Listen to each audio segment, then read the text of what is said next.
Whispers in the Woods. As a child, my upbringing was a classic suburban tale. Picture white picket fences, cookie-cutter houses, and endless stretches of concrete for my friends and me to race our bikes. The only strangers we ever encountered were the occasional drifter passing through our little town.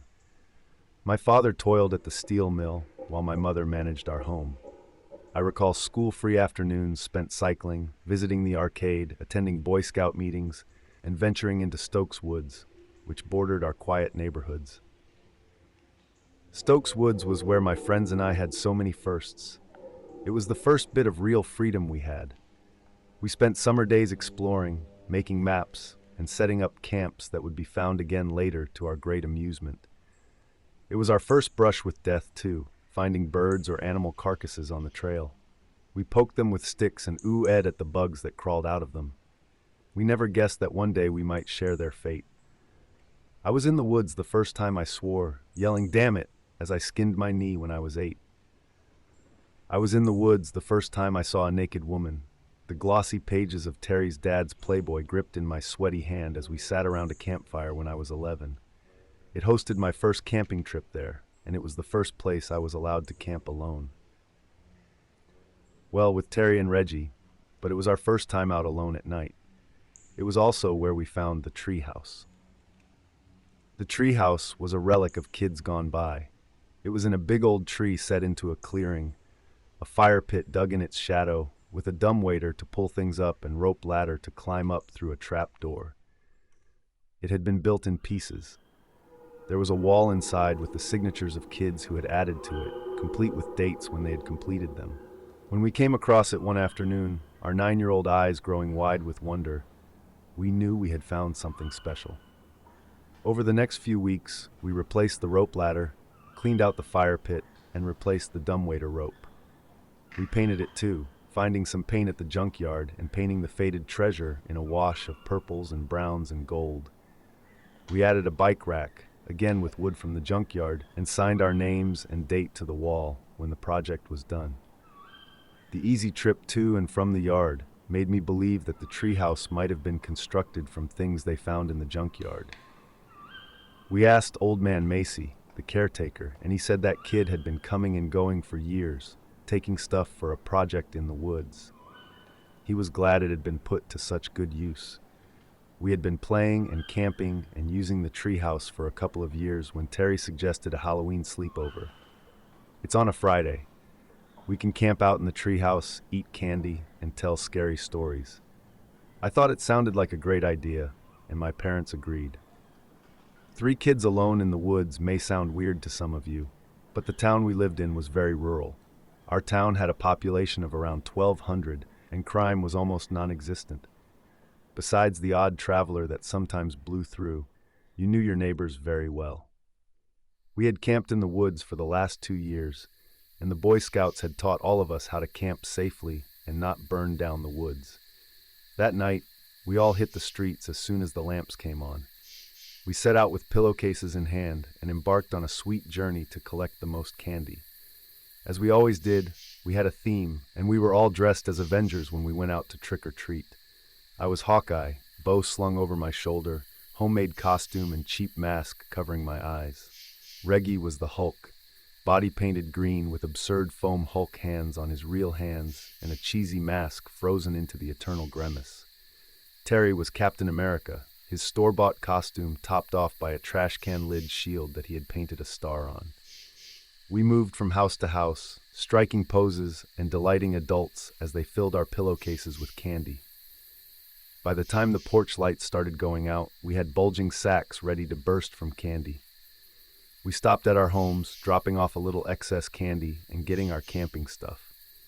We told our parents where we were going, and my mom kissed me goodnight and told me to come straight home if there was an emergency. And with that, we set off. We walked the familiar trails into the woods.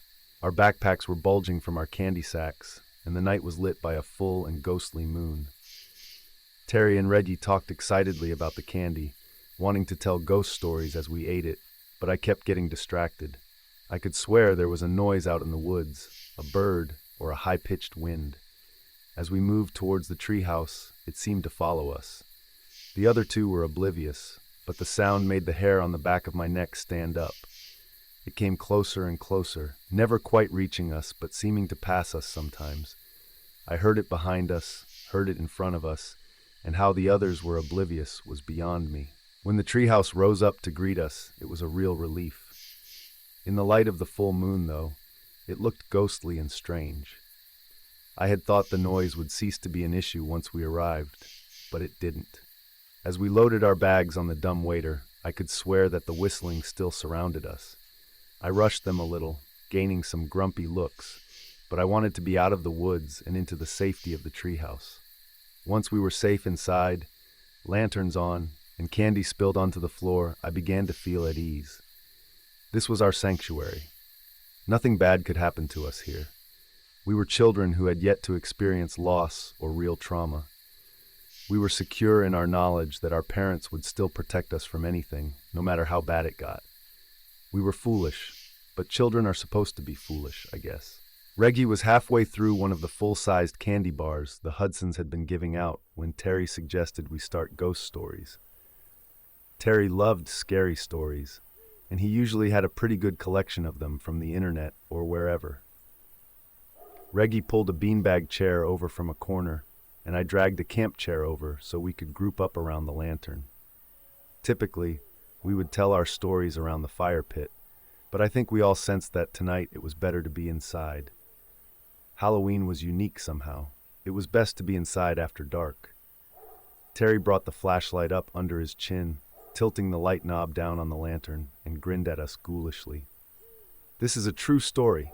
I swear it on my life," he said theatrically before beginning his story. He told us a story about a kid plagued by the ghost of a hobo he and his friends had accidentally killed. They had been playing a trick on him, and he had choked to death on a sandwich. After he died, the boy kept seeing him around, in windows or on street corners, but his friends wouldn't believe him. Then, while the boys were at a sleepover, the ghost struck. I found myself distracted as he told the story, though. The wind blew against our treehouse, creaking it in the branches of the old tree, but beneath the wind was a sound. That same whistling was coming from outside, a high-pitched keen that was not altogether tuneless. As I listened to it, it almost seemed to move through the surrounding trees as Terry wove his story. Terry came to the climax of his story, and the boy's friends died badly. The boy escaped the sleepover and ran back to his home. The ghostly hobo dogged his heels, screaming his name as he chased him through the quiet streets, but the boy had made it home and slammed the door in his rotting face. He had leaned against it, safe at last, but as the banging began, he remembered one important fact. His parents were gone, Terry said, grinning in the flashlight beam. He might have made it home, but he was still at the mercy of the ghostly apparition. Terry told us how the door had bowed inward, the ragged hands pushing the wood like wax paper, but I felt my attention dragged away again. I could still hear the whistling again, closer now, and I could swear there was another noise too. Rustling leaves, maybe, or leaves crackling underfoot. Was someone outside our treehouse? And as Patches pushed at his door, trying to catch him, the boy snuck out of his window and disappeared into the night, never to be seen again. Terry seemed to notice then that I wasn't really paying attention. "Oh, come on, that was a great story." "Huh, yeah, sorry, something was distracting me outside." Reggie looked quizzically at me. "What was it?" "I thought I heard someone outside moving around on the leaves." Terry turned to look at the bare window, and Reggie walked over to look out into the inky blackness. The moon cast an odd light over his face, but as he scanned the ground, it gave away no sudden surprise. He shrugged his already broad shoulders and returned to his beanbag chair. He reached for a candy bar and started unwrapping the silver foil. "Nothing there," he said after Terry, and I stared at him for a few seconds. Must have been the wind. Terry began another story about a shadowy creature that lived in a stairwell. As he laid out the narrative, though, I could hear the whistling again. It wormed into my consciousness, spinning through the trees outside like a drunken bird. I could hear the leaves crunching again, the wind making them rustle like skeletal wind chimes, and suddenly I, too, wanted to go to the window and look into the night. I was trying to listen to Terry's story, but the more I tried to pay attention to it, the more I heard the noises from down below. Terry looked miffed when I interrupted his story to drag up the rope ladder. I latched the hatch and came back to find him with his arms crossed and an indignant look on his face. "Think you can do a better story? Well then, hot shot, have at it." He tossed the flashlight at me, and I caught it by reflex. I thought about it for a moment and realized that I did have a story I could tell. Maybe by getting it out, I could alleviate the fears that had been consuming me. I was ruining my Halloween campout for what? Some noise outside the treehouse?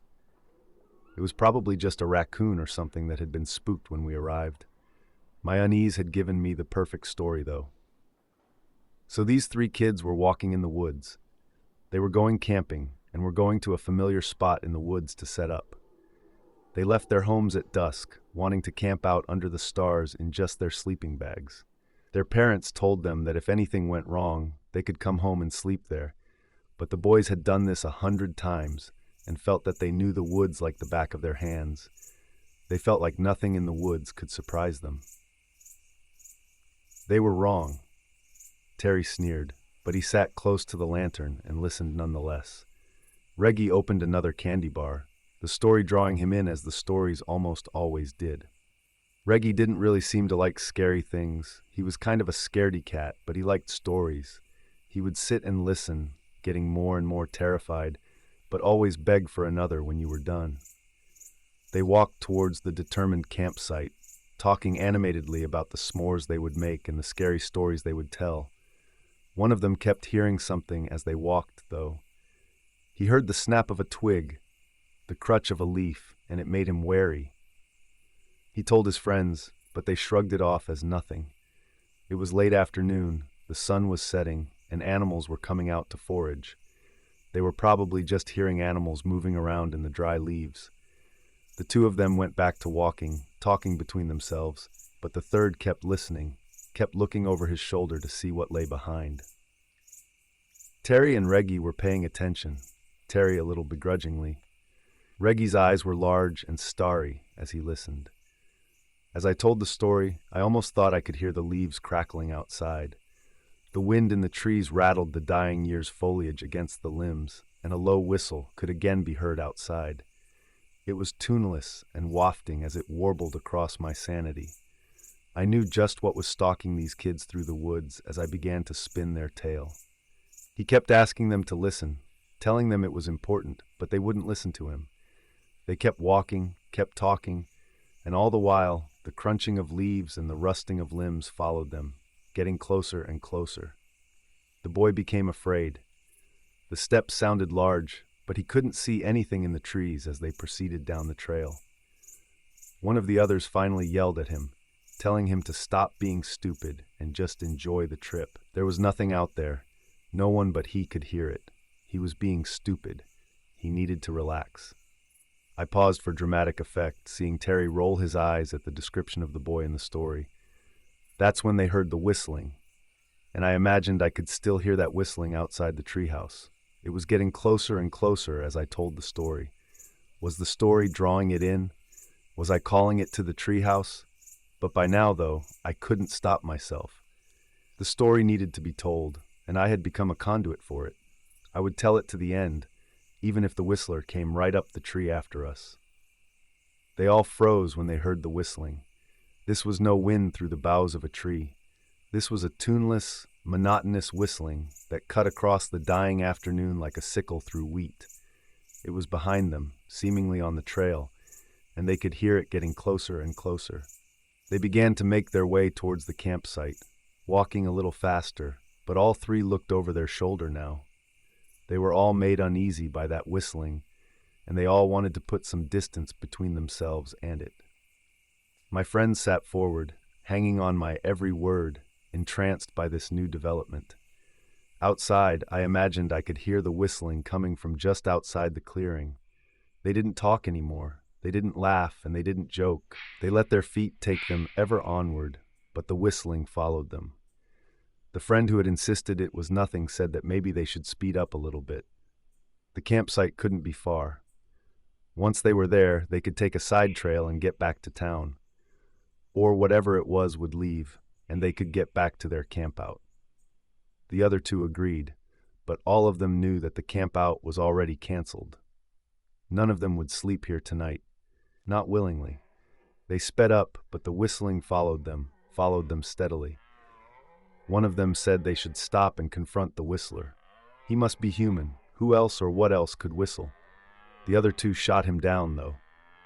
The whistling was discordant, jangling against their nerves, sounding like nothing they had ever heard before. Both agreed that they didn't want to find out what whistled like that and kept moving.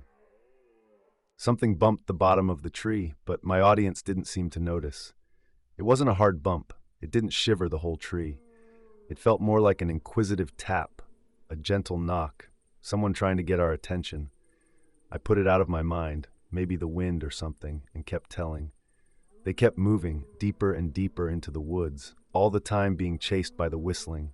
They broke into a run, the campsite still not coming into view, and still the whistling grew closer and louder. The whistling took on a life of its own, rising and falling as its chaotic tune became less and less discernible. The children put their hands over their ears, the noise scraping across their minds like a rusty scalpel. The hands would not block out the whistling, though. They heard it inside their heads as it battered their senses, and when the first one tripped, the other two did not stop to help him. They didn't hear his screams, but they felt a change when the whistling thing got him. A night bird called out from the forest, but now the whistling was in my own head, and I only registered it as something different. I told the story frantically, hoping it would stop the whistling in my head somehow. They dropped their packs and ran. They sprinted, flat out, knowing that the trail must be just up ahead. They would round the bend, and there it would be. It would be there as it always was, and they could cut back towards town. It never occurred to them that the creature could just cut through the forest after them. The trail to town had a talismanic effect on them. If they could make it, if they could walk it, they would be safe. They ran, they wept, but the whistling followed them on and on. Their feet crunched against the leaves and pine needles, sounding like gunfire, but they hardly noticed over the eerie whistling in their heads. My two friends were leaning close now, the lantern making their faces look like jack-o'-lanterns as their eyes begged for the climax. And still, that whistling assaulted me, threatening to drive me mad. If they noticed it, they gave no indication. When the second boy fell, the first never noticed. He ran and ran, trying to outdistance the whistling, trying to get it out of his head, and when his friend was found, the whistling again took on a different tone. The lone boy ran and ran, hoping to outdistance the crazed whistling, knowing that his fate would be the same as his friend's. Some say he runs to this very day. Some say the whistling got him in the end. No one knows for sure. I heard the whistling abate a little.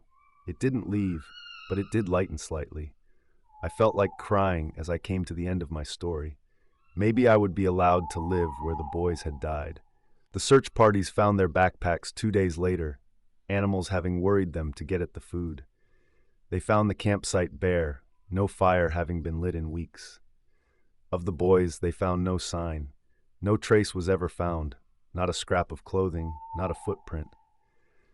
They were never seen again, but the children in the area say that you can hear the whistling in the woods on quiet nights. On those nights, it is best to stay indoors. The whistling takes all who venture too close, and the whistling will haunt you for the rest of your life, however long that is. That was when the whistling stopped.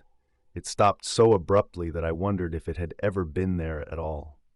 For a 10-year-old to question his mental stability is a strange feeling, but at that moment, I was just glad it had passed me by. The other two shook off their rapture, looking as though they had been hypnotized, and Terry blew out a long breath. Well, damn, that was a good story. I can't top that, and suddenly I'm feeling kind of tired. Yeah, Reggie said dreamily. Me too. I think maybe we should go to bed. I would have argued with them most nights, but tonight I was as drained as the rest. We laid out our sleeping bags and burrowed down, dropping off quickly without the usual talk that precedes it. I'd like to tell you that this is where the story ends. I wish I could. But that wouldn't be doing justice to the memory of my friends. I awoke in the wee hours of the morning when someone threw a pillow at me. It was not thrown playfully. The throw was hard, angry, and directed at my face. I sat up, rubbing my cheek, and became aware of the keening whistle that had returned. It was louder than ever, and it chilled me to the bone. "For God's sake, stop it!" Terry yelled, staring daggers at me. "Your story was good. We all said so, but trying to scare us with this stupid whistling isn't funny." I heard someone crying and looked over to see Reggie in the corner with his hands against his face. The whistling was loud and discordant, just as I had described it in my story, and it appeared that I wasn't the only one who could hear it now. Terry looked madder than I had ever seen him, and Reggie was clearly terrified after the story I had spun. "It's not me, I swear," I told Terry. He glared at me for a few seconds before realizing that I was right. He had woken me up. How could I be the whistler? He moved to the window, and I joined him, trying to see the source of the whistling. Most nights we would have seen nothing in the inky darkness, but under the light of the full moon, the yard was shadowy but visible. As we scanned the yard, we could see little. The fire pit below, the logs we sat on as we toasted our marshmallows and waners, the wood pile we had tarped against the rain. I had almost decided to go check the other window when Terry gasped like a stepped-on cat. I looked and saw a man in a long cloak step out of the tree line. He was dressed in a dark gray coat, long and flowing like a trench coat, and a tall cowboy hat, making him look almost 7 feet tall as it poked for the skies. The toes of pointy boots poked from beneath the cloak, and I thought they looked battered and scuffed, even from here. The wind seemed loath to touch him, but by the way he pulled the cloak around himself, you'd have thought he was freezing. I could see a pair of eyes reflect the moonlight as he looked up at us and thought he must be wearing glasses. Of him, we could see very little under the cloak, but he made me very uneasy. The whistling seemed to be coming from beneath the cloak, and when it stopped, he began to speak, and I wished for the whistling again. His voice was raspy, pinched, croaksome, a dead man's pleading last words. "I'm so cold, boys. Might I take shelter in your treehouse for the night?" I shuddered, not knowing what to say. Somehow, Terry found his voice. "Go away. Our mothers told us not to talk with strangers, and we don't know you." "Please, boys, kind boys. Didn't your mothers teach you hospitality? Let an old man come in out of the cold," he pleaded. "No," Terry said and moved away from the window as though the man might somehow leap through the window. The man didn't yell. He didn't plead. He just sat on the log beneath our tree and continued to whistle. The jagged chords wafted up into the treehouse, and I saw Terry shudder. He picked up a boot that had been part of my costume and went to the window to throw it at the man. Terry sent it sailing but hissed when it didn't connect. He threw several other things as the whistling assaulted us, but the old man never seemed to be where he was aiming. Terry cussed loudly, reaching for the lamp. I wrapped my arms around it, begging him not to. "It's all the light we have, Terry. Please!" He tore it out of my arms, growling as it came free. He chucked it at the old man, the heavy plastic thing not even getting close to the target. It broke on the ground, shattering and fizzling with an electric pop. The inside of the treehouse was darker for its passing, the three of us now sitting in near darkness. The whistling went on, though. The man never seemed to run out of breath, and the shrill noise took its toll on all of us. Reggie began to rock in the corner, sobbing loudly as the man whistled and whistled below. Terry screamed at him from the window, his rage never ending, as I covered my ears and tried to keep the threads of my sanity together. It seemed to last for hours, for days, and as I sat with my eyes closed, I prayed it would end. When I heard the floorboards creak, I opened my eyes. I saw Reggie standing by the window, his foot already on the ledge. "Reggie?" I breathed, half getting up. "What are you doing?" Reggie looked back at me, snot runners creeping down his face. His naked face looks tortured, tears cutting lines down his dirty cheeks, still streaked with green. He smiled gruesomely at me as he framed himself in the window, and I didn't have to ask what he intended to do. I tried to stop him. I pulled myself up from the floor to go to him, but it was already too late. "I just want it to stop," he breathed before he threw himself out the window. We never heard him hit the ground over the loud and terrible whistling. Terry stormed over to the hatch and had unlatched it before I could throw myself across it. "What are you doing?" I breathed. What do you think I'm doing? I'm gonna go do something about this guy. He's an adult, Terry. You can't do anything to him. Get out of my way. I'm going out there. He's scary, Terry. You shouldn't go out there. You'll end up like Reggie. Terry kicked me, sending waves of pain through my guts, and I rolled off the trapdoor. I heard him throw it open and toss the ladder down, descending in a shrieking rage as he made for the whistler. As scared as it had made Reggie, the whistling had made Terry a furious juggernaut. I drew myself up, my ribs hurting, and hobbled to the trapdoor. I looked down before closing it and gasped in horror against my throbbing chest. The man was at the bottom of the ladder. His face was still hidden by the coat, his eyes a glittering twosome amidst the swirling dark void, and I could see thick red fluid around the collar of the cloak.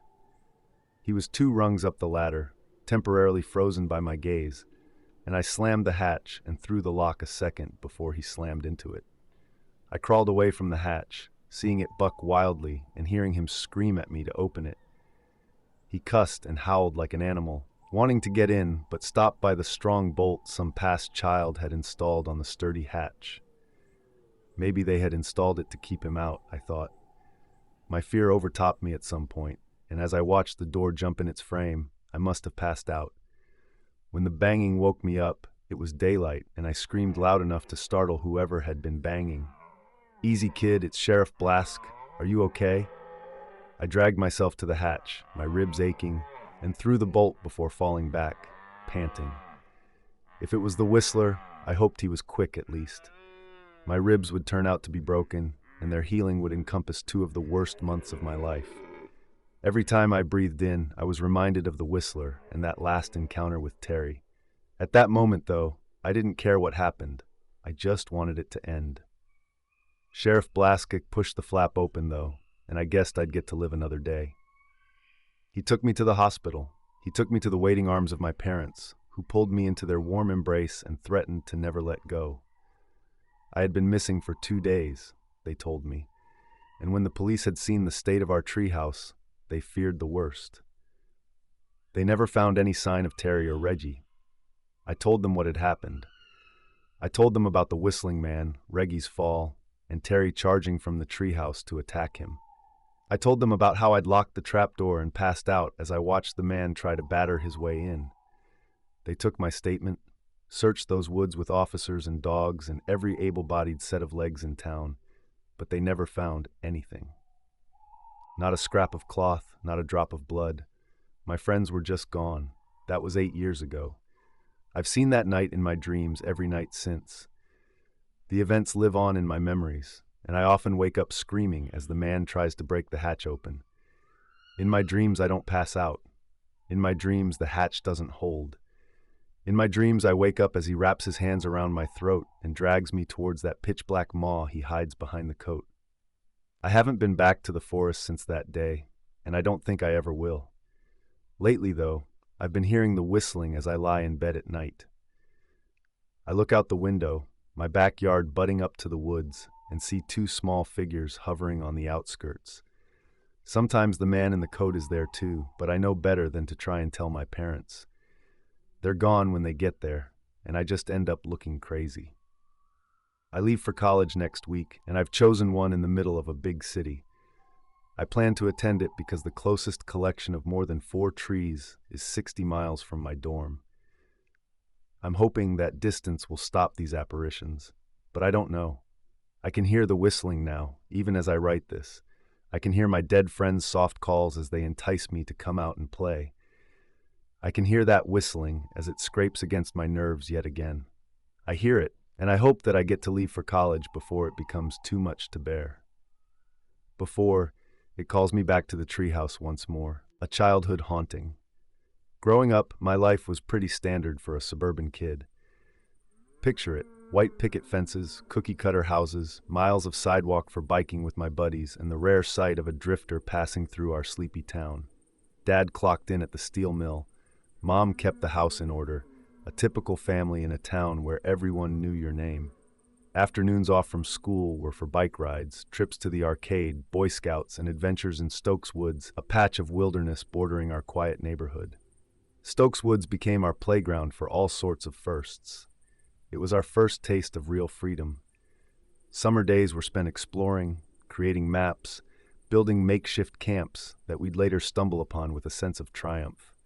We experienced our first brush with mortality there, finding dead birds and animals on the trails. We'd poke them with sticks, marveling at the insects crawling out, oblivious to the possibility of one day sharing their fate. I was 8 when I skinned my knee in those woods, letting out my first real curse word, damn it. At 11, those same woods provided the backdrop for my first encounter with a naked woman, courtesy of the glossy pages of Terry's dad's Playboy, passed around a campfire. Stokes Woods hosted my first camping trip and my first solo camping experience. Well, with Terry and Reggie, but it was our first night alone in the wilderness. It was also where we discovered the treehouse. The treehouse was a relic, built by kids long gone. Perched high in a massive tree in a clearing, it had a fire pit beneath its branches, a rope ladder leading to a trapdoor, and even a dumbwaiter to hoist supplies. It had been built piecemeal, with a wall inside covered in the signatures and dates of each kid who'd added their own touch. Finding it one afternoon, our 9-year-old selves were awestruck. We knew we'd stumbled upon something special. Over the next few weeks, using wood scavenged from the junkyard, we replaced the rope ladder, cleaned the fire pit, re-rigged the dumbwaiter, and even built a bike rack. We painted the faded structure in shades of purple, brown, and gold, salvaged paint from the junkyard brightening its weathered exterior. With the project complete, we proudly added our names and the date to the wall. The easy access to and from the junkyard made me wonder if the treehouse had been constructed entirely from scavenged materials. When we asked Old Man Macy, the caretaker, he confirmed that kids had been coming and going for years, collecting materials for a project in the woods. He was glad it was being put to good use. We'd been enjoying the treehouse for a couple of years when Terry proposed a Halloween sleepover. It's on a Friday. We could camp in the treehouse, pig out on candy, and tell ghost stories. I was all in, and my parents agreed. 3 kids alone in the woods might seem strange to some, but our town was different. With a population of around 1,200, crime was practically non-existent. Besides the occasional traveler, everyone knew everyone. We'd been camping in those woods for years, and Boy Scouts had taught us how to be safe and responsible. Halloween night arrived, and we hit the streets as soon as the porch lights flickered on. Pillowcases in hand, we embarked on our quest for sugary loot. Our theme, as always, was superheroes, and we were dressed as the Avengers. I was Hawkeye, bow slung over my shoulder, sporting a homemade costume and a cheap mask. Reggie, painted green and sporting oversized foam Hulk hands, was a sight to behold, his cheesy mask frozen in a perpetual grimace. Terry, resplendent in a store-bought Captain America costume, completed his ensemble with a trash can lid shield adorned with a hand-painted star. We made our rounds, striking heroic poses and delighting the adults who filled our pillowcases with candy. By the time the porch lights began to dim, our bags were overflowing. We stopped at our respective homes, dropping off excess loot and collecting our camping gear. After assuring our parents of our whereabouts, my mom kissed me goodnight, reminding me to come straight home if anything happened. With that, we were off. We followed the familiar trails into the woods, our backpacks laden with candy, the full moon casting an ethereal glow on the path. Terry and Reggie chattered excitedly about the candy and planned our ghost story session. But a nagging distraction pulled at my attention. I could have sworn I heard something in the woods, a bird maybe, or the wind whistling through the trees. But as we neared the treehouse, it seemed to follow us. The others were oblivious, but the sound raised goosebumps on the back of my neck. It never quite reached us, but it felt like it was always nearby, behind us, in front of us.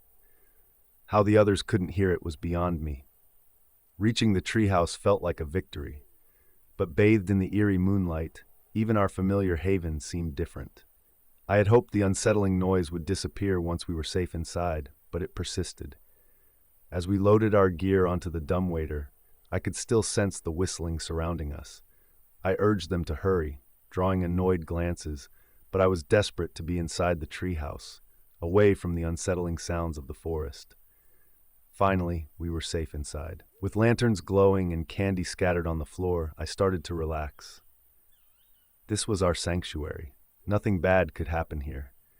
We were young, untouched by real loss or trauma, secure in the belief that our parents would always protect us. We were naive, but then again, isn't that part of being a kid? Reggie was halfway through a full-size candy bar, courtesy of the generous Hudsons, when Terry suggested we begin our ghost story ritual. Terry was our resident expert, always armed with a collection of chilling tales gleaned from the internet or wherever he found them. Reggie dragged a beanbag chair closer, and I pulled up a camp chair, gathering around the lantern. We usually told stories around the fire pit, but tonight it felt safer to be inside. There was something about Halloween night, best to be indoors after dark. Terry raised the flashlight beneath his chin, casting an eerie glow on his face, and grinned at us. "This is a true story. I swear on my life," he announced dramatically, launching into his tale. He told us about a boy haunted by the ghost of a homeless man he and his friends had accidentally killed as a prank. They had been messing around, and the man choked to death on a sandwich. Afterward, the boy kept seeing the ghost everywhere, in windows on street corners, but his friends refused to believe him. Then, during a sleepover, the ghost struck. Try as I might, I couldn't focus on the story. The wind howled outside, rattling the treehouse, but beneath the wind's roar, another sound persisted. That same whistling, now closer, seemed to weave itself into the fabric of Terry's tale. Terry reached the climax of his story, and the boy's friends met gruesome ends. The boy fled the sleepover, racing home with the ghostly hobo hot on his heels. He could hear the specter screaming his name as he ran through the deserted streets. He burst through his front door and slammed it shut, thinking he'd escaped. But as the banging started on the other side, he remembered a chilling fact. His parents were gone, Terry said, grinning in the flashlight beam. He may have made it home, but he was still at the mercy of the ghostly apparition. He described how the door began to buckle inward, the ghostly hands pushing through the wood like wax paper. But I was far too distracted to be scared. The whistling was back, closer than before, and this time I could have sworn I heard other sounds. Rustling leaves, the snapping of twigs. Was someone outside? And as Patches pounded on the door trying to get to him, the boy slipped out his window and vanished into the night, never to be seen again. Terry seemed to notice my lack of attention. "Oh, come on, that was a good one." "Huh? Yeah, sorry. I thought I heard someone moving around outside." Reggie looked at me, puzzled. "What was it?" "I thought I heard someone walking on the leaves." Terry turned toward the bare window, and Reggie walked over to peer into the darkness. The moonlight cast an odd shadow on his face, but as he scanned the ground below, there was no sign of anyone or anything unusual. He shrugged his broad shoulders and returned to his beanbag chair, grabbing another candy bar. "Nothing there," he confirmed, echoing Terry's skeptical gaze. "Must have been the wind." Terry launched into another story, this time about a shadowy creature that haunted a stairwell. But as he spun his tale, the whistling returned, burrowing its way into my mind, swirling through the trees like a disoriented bird. I could hear the leaves crunching again, the wind transforming them into skeletal wind chimes. I felt a sudden urge to look out the window myself, to see what was lurking in the darkness. The more I tried to concentrate on Terry's story, the louder the noises from outside became. Terry seemed annoyed when I interrupted his story to climb the rope ladder and peer out the hatch. When I returned, he sat with his arms crossed, an indignant look on his face. "Think you can do better? Well then, hotshot, go for it." He tossed the flashlight at me. I caught it reflexively and considered his challenge. Maybe telling a story myself, confronting my own fear, would chase away the unease that had been gnawing at me. I was letting some strange noise ruin our Halloween. It was probably just a raccoon or something spooked by our arrival, but my unease had given me an idea for the perfect story. So there were these 3 kids walking through the woods. They were heading to their usual campsite, planning to spend the night under the stars in their sleeping bags. They left their houses at dusk. Their parents said they could always come home if anything went wrong, but the boys had done this 100 times. They knew those woods like the backs of their hands. Nothing could surprise them. They were wrong. Terry scoffed, but he moved closer to the lantern, listening intently. Reggie, drawn in as always, unwrapped another candy bar. He wasn't a fan of scary stories. He scared easily, but he loved stories in general. He'd sit there, increasingly terrified, but always beg for more. They walked toward their campsite, talking about making s'mores and telling scary stories, but one of them kept hearing things, a twig snapping, leaves crunching, and it made him nervous. He told his friends, but they dismissed it. It was late afternoon, the sun was setting, animals were out foraging. It was probably just some critters rustling around in the leaves. The other two kept walking and talking, but the third boy kept listening, kept looking over his shoulder. I had their attention now, even Terry's, though he tried to hide it. Reggie's eyes were wide and bright as he listened. As I spoke, I thought I could hear the leaves crunching again outside. The wind rattled the branches, dry leaves scraping against the wood, and that low whistle drifted through the air once more. I knew exactly what was stalking those kids as I continued their tale. He kept asking them to listen, telling them it was important, but they wouldn't. They kept walking and talking, and all the while, the crunching leaves and snapping branches followed them, getting closer and closer. He started to get scared. The footsteps sounded heavy, but he couldn't see anyone or anything in the trees. Finally, one of his friends snapped at him, telling him to stop being stupid and enjoy the trip. There was nothing out there. No one else could hear it. He was being paranoid. He just needed to relax. I paused for effect, noticing Terry rolling his eyes at the description of the easily spooked boy. That's when they heard the whistling. And I could have sworn I could hear that whistling outside our treehouse. It was getting closer as I told the story. Was the story attracting it? Was I calling it to us? By then, though, I couldn't stop myself. The story had to be told, and I was the storyteller. I would finish it, even if the whistler climbed the tree after us. They all froze when they heard it. This was no gentle breeze blowing through the trees. This was a tuneless, monotonous whistling that cut through the quiet afternoon like a knife. It was behind them, on the trail, and it was getting closer. They started walking faster, trying to put some distance between themselves and the sound. Now all three of them were looking over their shoulders, uneasy. None of them wanted to find out what made that noise. My friends leaned in, hanging on my every word, captivated by the story's new development. And outside, the whistling seemed to be coming from the edge of the clearing. They stopped talking, stopped laughing, stopped joking. They just kept walking, faster and faster, but the whistling kept pace. One of them suggested they should speed up, that the campsite couldn't be far. Once they reached it, they could take a side trail and circle back to town. Or maybe whatever it was would lose them, and they could salvage their campout. The other two agreed, but they all knew the campout was already over. None of them would be sleeping in the woods tonight, not after this. They sped up, but the whistling kept following them, relentless. One of them suggested they stop and confront the whistler. It had to be a person. What else could whistle like that? The other two shot him down. The sound was so strange, so unnerving, that neither of them wanted to know what was making it. They kept moving.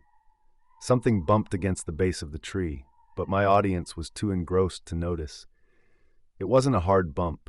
The tree didn't shake. It felt more like a tap, an inquisitive knock, as if someone was trying to get our attention. I pushed the thought away, blaming the wind, and continued the story. They kept moving, deeper into the woods, pursued by the relentless whistling. They broke into a run, the campsite still out of sight, and as they ran, the whistling grew louder, closer. It seemed to take on a life of its own, rising and falling in a chaotic, unsettling rhythm. The boys covered their ears, the sound scraping against their minds like nails on a chalkboard.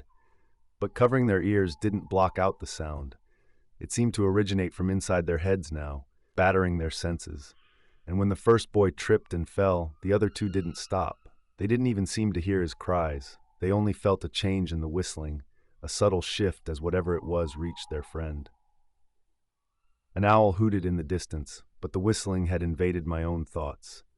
I raced through the story, desperate to make the sound in my head stop. They dropped their backpacks and ran, sprinting blindly, knowing the trail had to be just ahead. They'd round the bend, and there it would be, their familiar campsite, and they could cut back toward town. It never occurred to them that whatever was chasing them could simply cut through the woods. The trail represented safety, a way out. If they could just reach it, they'd be safe.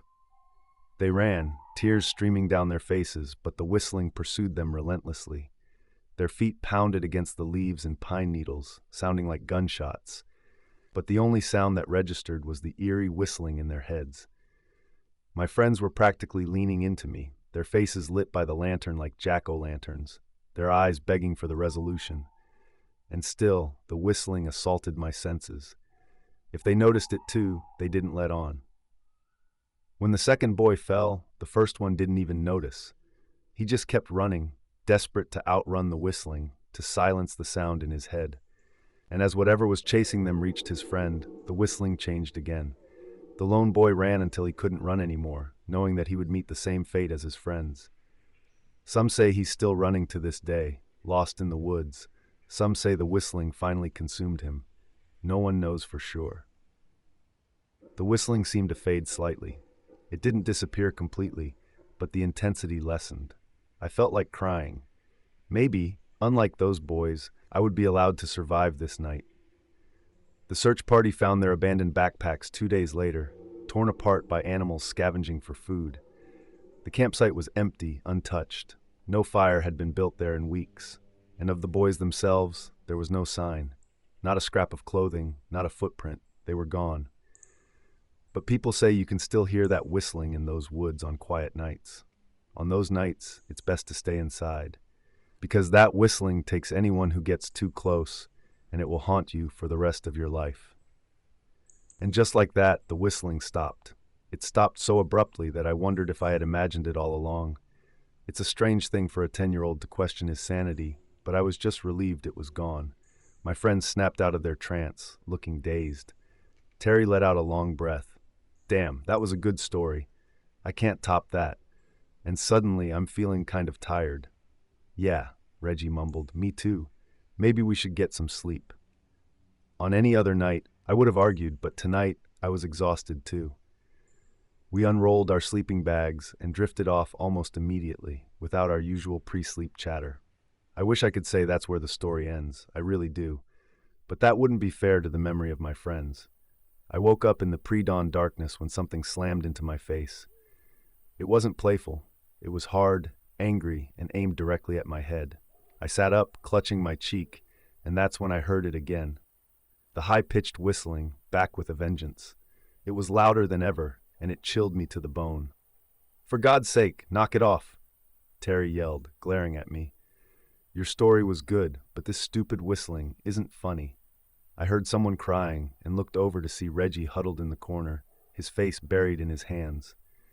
The whistling was loud and discordant, just as I had described it, and I realized with a growing sense of horror that I wasn't the only one who could hear it anymore. Terry looked angrier than I'd ever seen him, and Reggie was clearly terrified, his fear amplified by my story. It's not me, I swear, I pleaded. Terry stared at me for a moment, his anger momentarily forgotten, then seemed to realize I was telling the truth. He had woken me up. I couldn't have been making that noise. He went to the window and I joined him, peering out into the darkness, desperate to identify the source of the infernal whistling. On most nights, we wouldn't have been able to see anything, but under the light of the full moon, the clearing below was bathed in an eerie, shadowy glow. We scanned the area, but at first there was nothing. Just the fire pit, the log seats where we roasted marshmallows, the woodpile we kept covered with a tarp. Just as I was about to suggest checking the other window, Terry sucked in a breath, a sharp gasp like a startled animal. I followed his gaze and saw him. A man in a long coat was emerging from the tree line. He wore a dark gray coat that flowed around him like a duster, and a tall cowboy hat, which made him seem impossibly tall, at least 7 feet high. His face was hidden in shadow, but I could see the toes of worn, dusty boots peeking out from beneath his coat.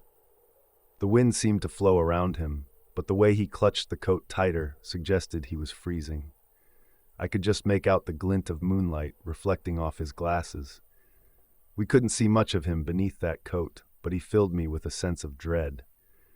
The whistling seemed to be coming from beneath the coat, and when it stopped, he spoke, and I wished for the whistling to return. His voice was raspy, thin, and brittle, like dry leaves crumbling. It sounded like the pleading whisper of a dead man. "I'm so cold, boys. Can I take shelter in your treehouse for the night?" I shuddered, unsure how to respond. Somehow, Terry found his voice. "Go away. Our moms told us not to talk to strangers." "Please, boys, kind boys. Didn't your mothers teach you hospitality? Let an old man in out of the cold," he pleaded. "No," Terry said, and moved away from the window as if the man could reach through the glass and grab him. The man didn't yell. He didn't beg. He just sat on the log beneath our treehouse and resumed his whistling. The unsettling, discordant notes drifted up to us, and I saw Terry shudder. He grabbed a boot that was part of my costume and threw it at the man, but it missed. He threw a few more things, his frustration growing, but the whistling continued, and the man never seemed to be where Terry aimed. Terry cursed, reaching for our lantern. I threw my arms around it. "It's all the light we have, Terry. Please." He tore it from my grasp with a snarl and hurled it at the man. The heavy plastic lantern sailed through the air, falling short of its target.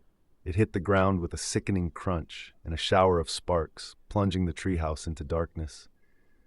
The whistling continued, relentless. Reggie began to rock back and forth in the corner, sobbing as the man's eerie serenade echoed through the night. Terry screamed at the man from the window, his rage palpable, while I covered my ears, trying to hold on to my sanity. It felt like it went on for hours, for days. I heard the floorboards creak and opened my eyes. Reggie stood by the window, his foot already on the ledge. "Reggie?" I whispered, struggling to my feet. "What are you doing?" Reggie looked back at me, tears streaming down his face, his cheeks still streaked with green paint. He offered me a weak, terrifying smile and stepped onto the window ledge. I didn't need to ask him what he was about to do. I tried to stop him, tried to scramble toward him, but it was too late. "I just want it to stop," he whispered, and then he jumped. We didn't hear him hit the ground over the sound of the whistling. Terry scrambled toward the trapdoor and had it unlatched before I could reach him. "What are you doing?" I gasped. "What does it look like? I'm gonna go shut that guy up." "He's an adult, Terry. You can't do anything to him. Get out of my way. I'm going out there." "He's creepy, Terry. You shouldn't go out there. You'll end up like Reggie." Terry kicked me, hard, sending a jolt of pain through my ribs. I doubled over, gasping for air, as he threw open the trap door and tossed down the rope ladder. As scared as Reggie had been, the whistling had fueled Terry's rage, turning him into a force to be reckoned with. I pushed myself up, ignoring the pain in my ribs, and stumbled to the opening. I looked down and gasped in horror. The man stood at the bottom of the ladder. His face was still hidden by the shadow of his hat, his eyes like two burning embers in the darkness. I could see something dark and wet staining the collar of his coat. He was 2 rungs up the ladder now, his ascent momentarily paused as he met my eyes. I slammed the trapdoor shut and slid the bolt home a split second before he slammed against it. I scrambled back, hearing him roar in frustration. He pounded on the hatch, screaming at me to open up, cursing and howling like an animal. But the sturdy bolt, installed by some long-gone kid, held firm. Maybe they had installed it to keep him out, I thought. Terror overwhelmed me, and as I watched the trap door shudder under the man's assault, I must have blacked out. The next thing I remember was the pounding again, but this time it was daylight. I screamed, a primal sound of fear, and the pounding stopped. "Easy, son, it's Sheriff Blaska. Are you all right?" I crawled to the trap door, my ribs screaming in protest, and fumbled with the lock. If it was the Whistler, I hoped he'd make it quick. My ribs turned out to be cracked, and the next 2 months were the most painful of my life. Each breath was a reminder of that night and my last glimpse of Terry. But at that moment, I didn't care what happened. I just wanted it to end. The hatch creaked open, revealing the worried face of Sheriff Blask. I was going to live another day. He took me to the hospital, then to my parents, who embraced me as if they'd never let me go. They'd been frantic, they told me. I'd been missing for 2 days. When they saw the state of the treehouse, they feared the worst. They never found Terry or Reggie. I told them everything, the whistling man, Reggie's jump, Terry's rage-fueled attack. I told them how I locked the hatch and passed out as the man tried to get inside. They took my statement, searched the woods with dogs and volunteers, but they never found anything. Not a trace, not a clue, not a single sign. My friends were gone. That was 8 years ago. I've relived that night in my dreams every night since. I see their faces, hear their voices, and wake up screaming as the man tries to break into the treehouse. In my dreams, the hatch doesn't hold. In my dreams, he reaches me, wraps his cold, dead hands around my throat, and drags me into the darkness beneath his coat. I haven't been back to the woods since that day, and I don't think I ever will.